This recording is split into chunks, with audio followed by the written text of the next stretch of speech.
धूम्रवर्णा रम्याच्या नाचण्यात एवढा आनंदी झाला होतो, परंतु तुझे नाव ऐकता तळपाची आग पाचटाची गेली दैत्याला धूम्रवर्णा माझे अमरावती मिळवणं एवढी साधी आणि सोपी गोष्ट नव्हे. तुझ्यासारखे दैत्य येऊन गेले या अमरावतीवर, त्यांना मी पाय जरी तुडवलं तर तुझ्यासारख्या दैत्याची काय कथा. साक्षात महादेवांचं वरदान आणि हे शिवशास्त्र असतं. तुझ्यासारख्या देवतांची मला मुळीच भीती नाही. मुकाट्यानं तुझी अमरावती सोडून निघून जा, ह्यातच तुझं फल आहे. दैत्याला धूम्रवर्णा या भूतलावरती देवगणापेक्षा कोणी श्रेष्ठ नाही. श्रेष्ठ फक्त देवगण, दैत्य नव्हे.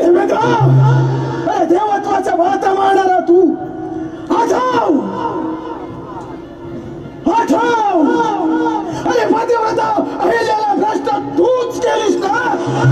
अरे तू देवत्वाचा भाता मारतोस, अहिल्याला भ्रष्ट करणारा तूच ना देवेंद्र.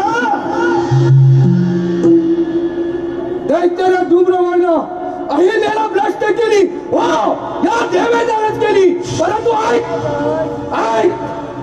रामाच्या पदस्पर्शाने अहिल्या पुन्हा पवित्र झाली हे मात्र विसरू नको. रामाच्या पदस्पर्शाने त्या तुझा काय योगदान. दैत्याला धूम्रवर्णा ही योजना माझी नसून तर त्या विद्यार्थ्याची होती. जाऊन विद्यार्थ्या विद्यार्थ्याला देवेंद्र, अरे आजपासून हा धूम्रवर्णाच्या अखंड त्रिभुवनाचा विधाता. दैत्याला धूम्रवर्णा या देवेंद्राने 100 यात्रा पूर्ण केली. त्याच वेळी हे राजशासन बहाल झालं. तू तर भोलेनाथाची एक तपश्चर्या केली, एक वर प्राप्त करून घेतलास तर स्वतःला तू अमर समजतोयस. हा केवळ तुझा भ्रम, केवळ तुझा भ्रम. हा माझा भ्रम नाही.